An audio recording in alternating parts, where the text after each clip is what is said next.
Il existe quelque chose à l'intérieur de toi qui peut transformer complètement ta vie. Mais tu as probablement passé des années sans l'utiliser de la bonne manière. Ce n'est pas la chance, ce n'est pas un don, ce n'est pas un privilège. C'est la capacité de gouverner ton propre esprit au lieu de vivre en réagissant à tout.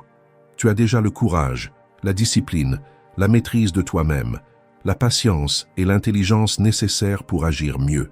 Le problème, c'est que toutes ces forces restent enterrées sous l'impulsion. Quelque chose arrive et tu réagis immédiatement. Tu t'énerves, tu te plains, tu abandonnes, tu te sabotes, tu gaspilles ton énergie pour des choses insignifiantes.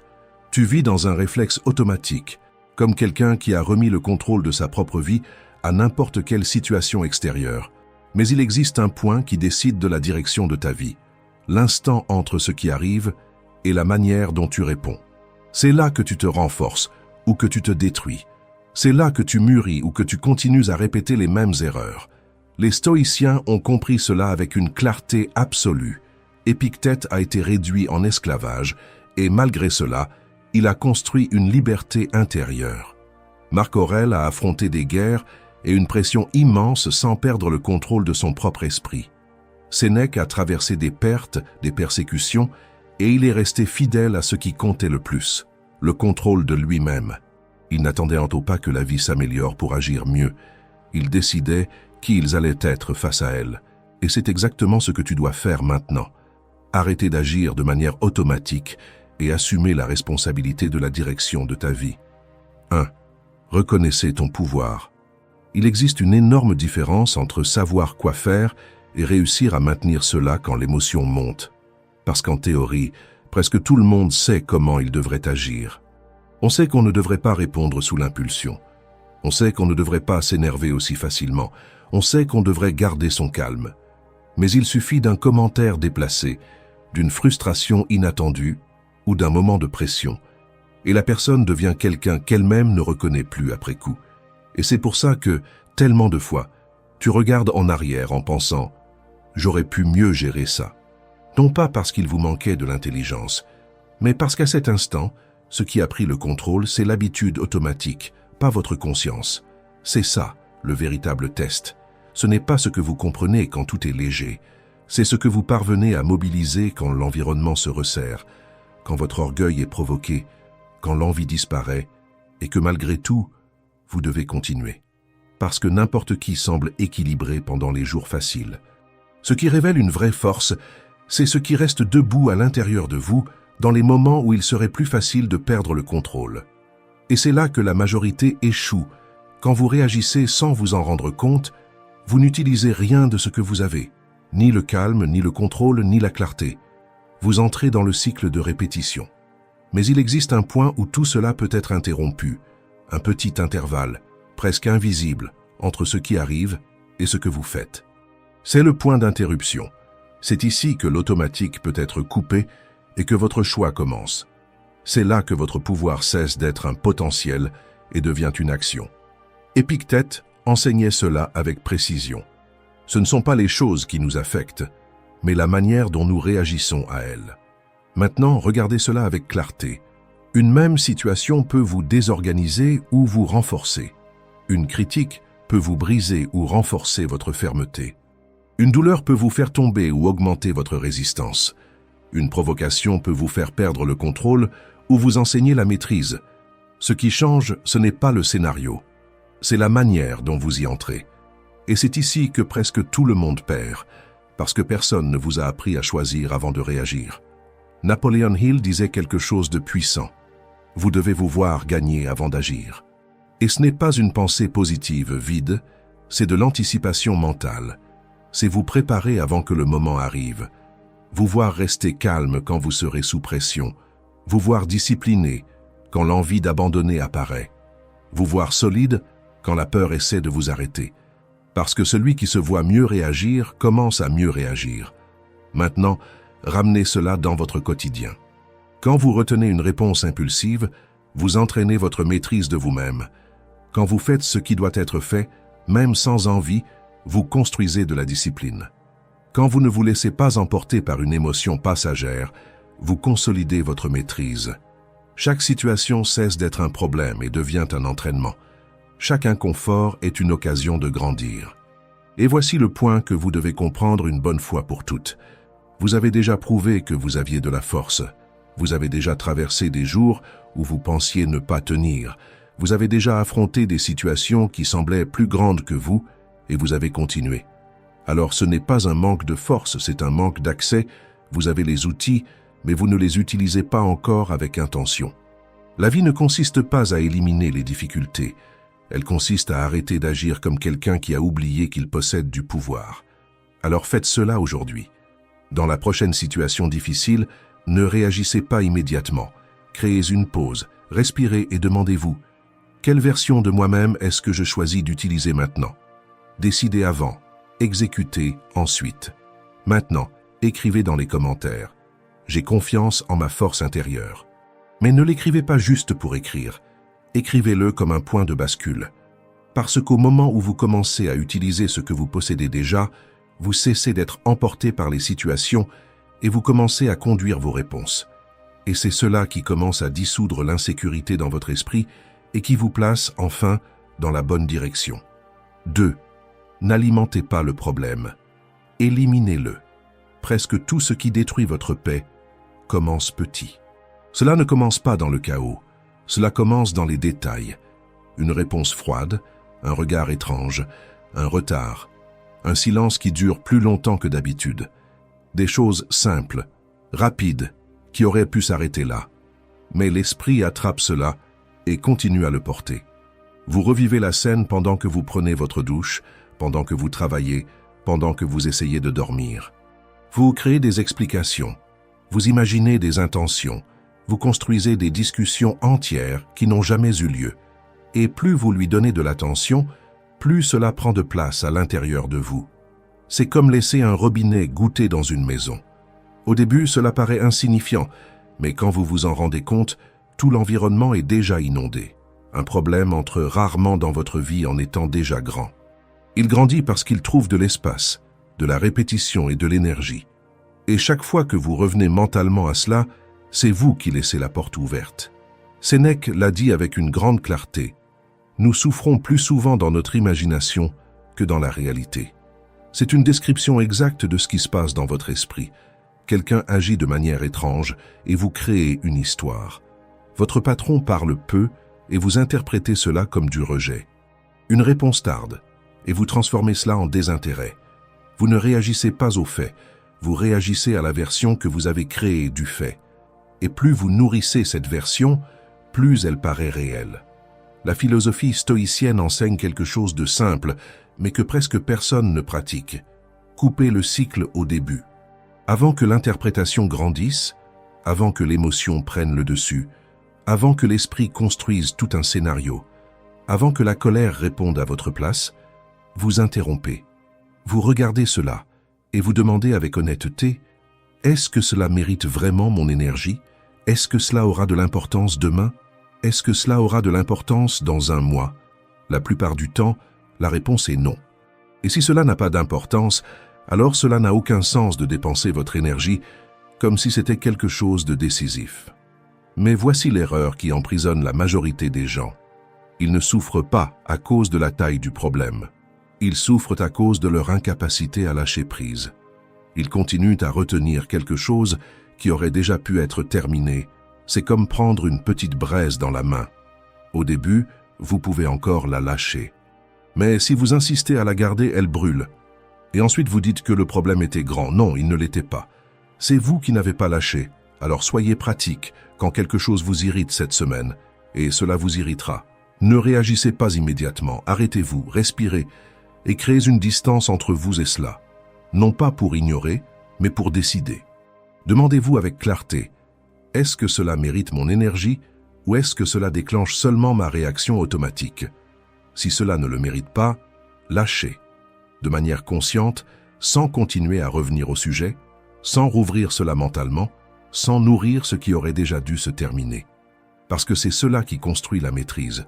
Ce n'est pas éliminer les grands problèmes, c'est ne pas laisser les petits grandir. Celui qui ne contrôle pas les petites réactions perd le contrôle dans les grandes situations. Celui qui ne sait pas lâcher un léger inconfort vit constamment surchargé par des irritations permanentes. Maintenant, comprenez l'impact de cela. Vous n'avez pas besoin de plus de force, vous devez arrêter de gaspiller celle que vous avez déjà. Alors faites cela aujourd'hui. À la prochaine étincelle, ne l'alimentez pas, coupez dès le début et écrivez dans les commentaires « Je n'alimente pas ce qui me détruit ». Mais écrivez-le comme une décision, parce que le moment où vous apprenez à interrompre le cycle est le moment où votre esprit cesse d'être un champ d'incendie et commence à devenir un environnement sous contrôle. Et c'est cela qui commence à apporter une vraie clarté. 3. Votre énergie est une graine. Plantez-la seulement là où elle se multiplie. Après avoir appris à contrôler votre propre réaction, une question encore plus importante apparaît. Qu'est-ce qui mérite de recevoir votre force? Parce que cela ne sert à rien de protéger votre esprit du chaos si vous continuez à nourrir ce qui vous affaiblit intérieurement. Beaucoup de gens arrêtent de réagir impulsivement, mais continuent à donner leur temps, leur attention et leur énergie à des environnements qui aspirent tout ce qu'ils ont. Et personne ne remarque cela sur le moment. La perte arrive lentement. Un peu de votre clarté dans des distractions constantes, un peu de votre paix dans des préoccupations inutiles, un peu de votre force dans des personnes qui ne construisent jamais rien avec vous. C'est comme essayer d'allumer un feu de camp tout en jetant de l'eau dessus en permanence. Vous faites des efforts, mais vous ne voyez jamais le feu grandir réellement. Au final, le problème est rarement un manque de potentiel. C'est un excès de dispersion. Marc Aurèle faisait un exercice mental puissant. Se rappeler que chaque jour peut être le dernier. Et quand quelqu'un comprend cela profondément, il commence à traiter sa propre énergie comme quelque chose de trop précieux pour être gaspillé dans n'importe quelle direction. Si aujourd'hui était votre dernier jour, vivriez-vous exactement comme vous vivez maintenant? Passeriez-vous des heures distraits? Entreriez-vous dans des discussions inutiles? Reporteriez-vous ce que vous savez devoir faire? La vérité est directe. La majorité des gens investissent leur énergie dans des choses qui ne rapportent rien, des relations qui épuisent, des habitudes qui retardent, des distractions qui anesthésient. Et ensuite, ils se demandent pourquoi leur vie n'avance pas. Napoleon Hill enseignait que la clarté élimine le gaspillage. Quand vous savez exactement ce que vous voulez, l'insignifiant commence à perdre de l'espace. Et c'est ici qu'entre une décision que beaucoup de gens évitent, prioriser. Et prioriser, ce n'est pas mieux organisé, c'est couper. C'est dire non à ce qui ne construit pas, même quand c'est confortable. Parce que chaque fois que vous dites oui à ce qui ne multiplie pas, vous dites non à ce qui pourrait changer votre vie. Il existe une ancienne phrase qui résume cela avec précision. Là où est ton trésor, là aussi sera ton cœur. Et cela ne parle pas d'argent. Cela parle d'attention. Votre temps est un trésor. Votre énergie est un trésor. Votre concentration est un trésor. Et la question n'est pas de savoir si vous possédez ces ressources. La question est, êtes-vous en train d'investir ou de gaspiller? Maintenant, ramenez cela dans le concret. Divisez votre vie en 3 parties. Ce qui vide, ce qui maintient, ce qui multiplie. Ce qui vide doit être réduit sans négociation. Ce qui maintient doit être préservé avec discipline. Ce qui multiplie doit devenir une priorité. Simple, mais pas facile. Parce que ce qui vide est généralement immédiat, facile et confortable. Et ce qui multiplie demande de l'effort, de la constance et de la décision. Et c'est exactement pour cela que peu avancent. Maintenant, comprenez cela avec clarté. Votre vie ne change pas quand vous faites plus. Elle change quand vous choisissez mieux. Quand vous commencez à protéger votre énergie comme quelque chose de précieux, vous cessez de la donner à n'importe quoi. Et vous commencez à la diriger vers ce qui construit. Alors commencez aujourd'hui, avant d'accepter quelque chose, avant de répondre, avant de dépenser votre temps, posez une question simple. Est-ce que cela multiplie ou est-ce que cela occupe seulement? Si cela ne multiplie pas, vous connaissez déjà la réponse. Au moment où vous commencez à investir votre énergie avec intention, votre vie cesse d'être une accumulation d'usure et commence à devenir un processus de construction. Et c'est cela qui fait que tout commence à s'aligner. 4. Maîtrisez les vertus. Maintenant que vous savez déjà où placer votre énergie, il reste à comprendre une chose. Sans vertu, toute force se perd. Parce que cela ne sert à rien d'avoir de la motivation pendant quelques jours pour ensuite retourner aux mêmes impulsions. Ce qui définit votre vie, ce ne sont pas les moments intenses, Ce sont les habitudes répétées. Le caractère n'apparaît pas de nulle part. Il se construit chaque fois que vous choisissez d'agir correctement, même sans envie. Les stoïciens ont organisé cela de manière simple et précise. 4 vertus qui soutiennent une vie solide. Le courage, la tempérance, la justice et la sagesse. Ce n'est pas de la théorie, c'est une structure. Marc Aurèle disait « S'il existe quelque chose de meilleur que la justice, la vérité, la tempérance et le courage, que cela se montre. » Il n'essayait pas de paraître profond, il était direct. Tout ce qui soutient une vie forte passe par ces 4 choses. Et voici l'erreur qui maintient la majorité des gens au même endroit. Ils essaient de tout changer en même temps et ne maintiennent rien. C'est pour cela que cette pratique fonctionne.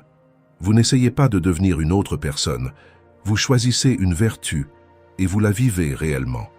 Pendant une semaine, vous vivez une direction entièrement. C'est le pouvoir de ce que la psychologie moderne appelle l'autosuggestion. Non pas comme une répétition vide, mais comme une anticipation mentale. Vous ne faites pas que répéter, vous vous voyez agir. Et cela change la manière dont vous répondez quand le moment arrive. Maintenant, rendons cela concret. La semaine du courage, le courage, ce n'est pas vivre sans peur. C'est agir malgré l'insécurité. C'est se lever quand on veut rester immobile. C'est dire ce qui doit être dit quand il serait plus facile d'éviter. C'est agir même avec le doute. Pendant cette semaine, chaque fois que la peur apparaît, vous ne discutez pas avec elle. Vous agissez. Vous passez l'appel que vous repoussez. Vous avez la conversation que vous évitez. Vous prenez la décision que vous continuez à repousser. Parce que le courage ne se comprend pas, il se pratique. La semaine suivante, vivez la semaine de la justice. Pour les stoïciens, la justice n'est pas un discours, c'est un standard. C'est faire ce qui est juste quand personne ne regarde, c'est garder son intégrité quand il n'existe aucune conséquence extérieure. C'est traiter quelqu'un qui ne peut rien vous offrir avec le même respect que celui que vous offrez à quelqu'un qui possède du pouvoir. Et cela paraît petit, mais ça ne l'est pas. Parce que chaque petite concession que vous faites contre ce qui est juste affaiblit ce que vous êtes. Et chaque action correcte, même invisible, renforce votre base. La semaine de la sagesse, ce n'est pas savoir beaucoup de choses, c'est savoir quand agir et quand s'arrêter. C'est écouter plus que parler. C'est observer avant de réagir. C'est apprendre de ce qui s'est déjà passé au lieu de répéter l'erreur. Pendant cette semaine, avant chaque réponse, vous créez un filtre simple. Est-ce nécessaire? Est-ce que cela améliore quelque chose? Est-ce que cela construit? Ou est-ce que cela ne fait que décharger? Et si cela ne construit pas, vous ne le dites pas. Parce que très souvent, le contrôle ne se trouve pas dans ce que vous dites, mais dans ce que vous évitez de dire. La semaine de la tempérance, les stoïciens décrivaient la tempérance comme une maîtrise. C'est vous qui décidez de la limite avant que l'impulsion essaie de décider à votre place. C'est s'arrêter avant l'excès. C'est contrôler avant de perdre le contrôle. C'est savoir quand éteindre, quand arrêter, quand réduire. Choisissez un point de votre vie où il existe un excès. Cela peut être la nourriture, cela peut être le téléphone, cela peut être le travail, cela peut être n'importe quoi qui vous pousse au-delà du nécessaire. Et pendant cette semaine, vous établissez une limite et vous la respectez. Sans négociation intérieure, sans vous négliger, parce que chaque fois que vous brisez une limite que vous avez vous-même créée, vous affaiblissez votre propre autorité. Mais l'inverse fonctionne aussi. Chaque fois que vous tenez bon, vous vous renforcez. Maintenant, comprenez ce qui est en train de se passer ici. Vous n'essayez pas de vous améliorer petit à petit, vous entraînez la base qui soutient toute amélioration. La vertu n'apparaît pas soudainement, elle se construit chaque jour. Dans chaque choix que vous pratiquez avec intention, vous cessez d'agir par impulsion et vous commencez à agir par principe. Et cela change tout. Alors commencez simplement. Choisissez une vertu, une seule, et vivez-la réellement pendant les 7 prochains jours, sans trop parler, sans annoncer, sans essayer de paraître, seulement en pratiquant. Pour les stoïciens, c'était clair. Au moment où vous commencez à vivre par principe et non par réaction, vous cessez de dépendre de la motivation et vous commencez à construire quelque chose de stable. Et c'est cela qui, avec le temps, transforme non seulement ce que vous faites, mais aussi ce que vous êtes. 5. Fais un audit quotidien de ton esprit. Il y a des gens qui passent leur temps occupés, et malgré ça, leur vie reste au même point. Non pas parce qu'ils manquent d'efforts, mais parce qu'ils manquent de conscience. Ils font beaucoup de choses, résolvent beaucoup de problèmes, mais ne corrigent jamais leur propre direction. Et quand tu n'analyses pas ce que tu penses, ce que tu ressens et ce que tu répètes tous les jours, ton esprit commence à te contrôler sans même que tu t'en rendes compte. Tu commences à vivre dans l'impulsion, à accumuler de la fatigue, des distractions et de l'usure, pendant que ta vie s'échappe en pilote automatique. Mais c'est là qu'entre une pratique capable de changer complètement ce schéma. Sénèque faisait quelque chose de simple, mais d'une précision extrême. À la fin de chaque journée, il s'arrêtait en silence et faisait un examen direct de son propre esprit. Sans justification, sans auto-illusion, sans essayer de paraître meilleur qu'il ne l'avait été. Il se demandait « Où ai-je échoué aujourd'hui? Où ai-je bien agi? Qu'est-ce que j'aurais pu faire différemment ?» Tu te rends compte du niveau de ça. Ce n'est pas une réflexion générique, c'est un réajustement de trajectoire, parce que celui qui ne révise pas son propre comportement le répète. Et c'est précisément le point que presque personne n'affronte. Tu ne t'améliores pas seulement en vivant, tu t'améliores en corrigeant. Si tu ne prends pas le temps d'observer comment tu as agi, tes décisions continuent d'être guidées par le même schéma de toujours. La même impatience, la même insécurité, la même impulsion. Maintenant, réfléchis avec lucidité. Combien de fois aujourd'hui as-tu mal réagi sans même le remarquer? Combien de décisions ont été prises sous l'impulsion? Combien de fois savais-tu exactement ce que tu devais faire et tu ne l'as pas fait? Si tu ne regardes pas ça en face, demain tu referas pareil. Et après un certain temps, ça cesse d'être une erreur isolée, ça devient une identité. Mais quand tu crées l'habitude de revoir ta journée, quelque chose commence à changer. Tu commences à voir les schémas. Tu remarques où tu te trahis, où tu te sabotes, où tu perds le contrôle.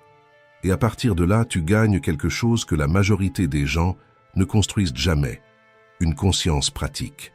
Et la conscience change le comportement. Parce que quand tu vois avec clarté, il devient plus difficile de continuer à répéter les mêmes choses en automatique. Alors fais-le aujourd'hui, mais fais-le correctement. À la fin de la journée, sans distraction, sans écran, sans fuite, arrête-toi et demande-toi « Où me suis-je comporté en dessous de ce que je sais être capable d'être? Où ai-je été solide? Qu'est-ce que je dois ajuster demain ?» Sans te culpabiliser, mais sans t'épargner non plus, parce que ce moment n'est pas là pour te faire sentir bien, il est là pour te réaligner. Et c'est ici que se trouve le vrai tournant. Celui qui vit sans se réviser accumule les erreurs. Celui qui se révise tous les jours construit une direction. Parce qu'au moment où tu commences à regarder ton propre comportement avec lucidité, tu arrêtes de vivre en pilote automatique et tu commences à évoluer avec intention. 6. Brise les chaînes que tu ne vois pas. Il y a des poids que certaines personnes portent depuis tellement longtemps qu'elles ne les remarquent même plus. Une blessure qu'elles n'ont jamais dépassée, une habitude qui détruit leur paix, le besoin constant d'approbation, une vieille vision d'elle-même qui n'a plus aucun sens aujourd'hui. Et le problème, c'est que tout ça finit par sembler normal. Tu t'habitues à vivre attaché à ce qui t'affaiblit, mais personne ne parvient à changer de vie en portant des chaînes émotionnelles qu'il n'a jamais eu le courage de couper. Sénèque disait « Ce n'est pas celui qui possède peu qui est pauvre, mais celui qui désire toujours plus. » Et voilà le point que presque personne ne comprend. Il ne s'agit pas de ce que tu possèdes, il s'agit de ce que tu es incapable de lâcher. Parce que tout ce que tu n'arrives pas à lâcher commence à te contrôler. Tu crois choisir, mais tu réagis à une dépendance. Réfléchis honnêtement.